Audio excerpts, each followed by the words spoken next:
Now, the next bit is Reflections of a Minister. Ruth. Yeah, thanks for that, David, after that. Yeah. Wow, look at you. None of you look any older than 9 years ago when I left. She lied. It's, I was going to say it's really lovely to see you all and not actually have to be doing a funeral. And then the first number 1 was Wendy. Number 47 was Alan recently. I'm surprised any of you left at all, really. 47. I only led you for 9 years. That's it wasn't just from within the church. I have a confession to make about you, New Life Baptist Church. I have been boasting about you.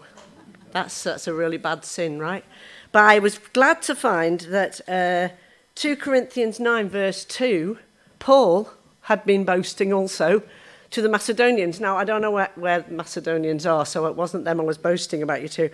But this is not a plug, but I'm going to actually read it out of a book by a very famous author. It says this: in this church, New Life Baptist Church, it was this church, I can't read my own writing, it was this church, New Life Baptist Church, that taught me how to be community. With no building, we had to be the church, not go to church. There were meals runs when anyone was in need. There was a chance to raise children together, share joys and sorrows. There was even a 4-way house swap of sorts with no estate agents and lots of prayer that resulted in the house we now live in. This was a group of people who got it wrong sometimes, like all churches. But they also got it very right. There was love and belonging. It was and is community. Oh, why did you do all those dead people before I had to speak? This is really bad now. I boast about you, and I put it under this little title, The Give and the Take of New Life Love. You give very generously. You always have.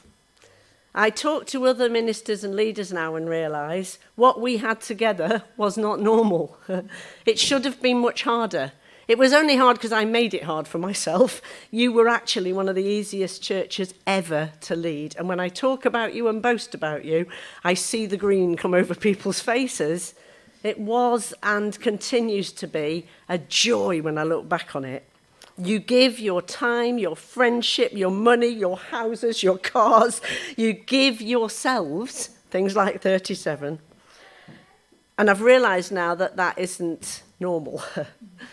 And you take risks. You took risks with pub church, remember? Let's stop doing church here in the school. Let's all go to the pub. That was great fun. Remember the live nativity with the roaring in of the Harley Davidson, the king that was Rob Jackson. The croquet lawn, how many bacon sandwiches do you think Jesus would have given out? Probably not that many. The river baptisms, wow. How many croissants could you get down beside a river? And how many swans could Anne scare away before we all got scared by them? Outdoor church, remember down at the park, remember 37. But first of all, you took a risk on me. That was a risk, folks. And you took a risk on loads of us. We took a risk on each other. We took a risk on growing each other, not looking for professionals. Well done, thank you. I don't know if it was worth it or not, but it resulted in some stuff. You took a risk on giving your money and your time to something that some of you and many of you never benefited from. And in that risk, God multiplied it.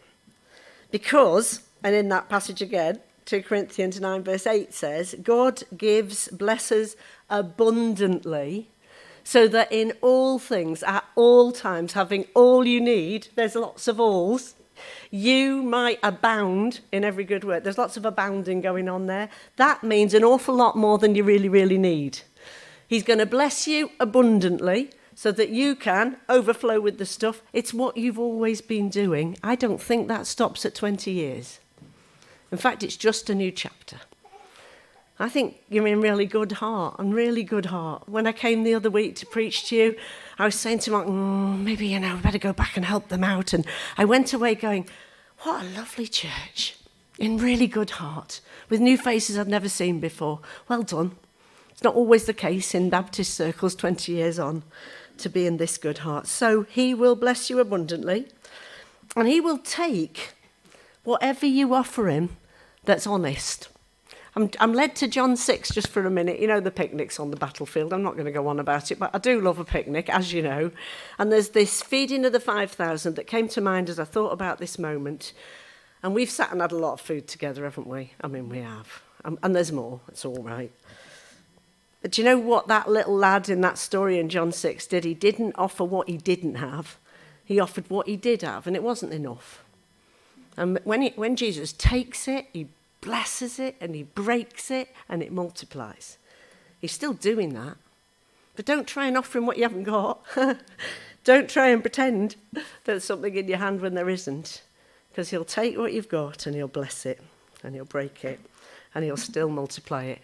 For those who don't know, that little act of obedience all those years ago, 10 years ago, opening a little space because I was a bit broken, has now turned into over 300 spaces nationally and internationally where people are doing what you did. Because you said, this is all we can do. We can put the kettle on, we can pray, we can do some activities. And everybody else went, oh yeah, we could do that. Just keep offering what you are, who you are, what you've got. Don't offer what you haven't got. And just lastly, in the give and the take of New Life Love, you give a lot of time. So please take time. Take time to be with Jesus. Take time together. You are becoming known, and know this, as one of the few churches that prioritise prayer. Make that what you're famous for. Nothing else. Don't try and do what you can't do. Take your time. Give your time, but take your time and be with him. What a privilege it has been. Let's see what David's got for us next.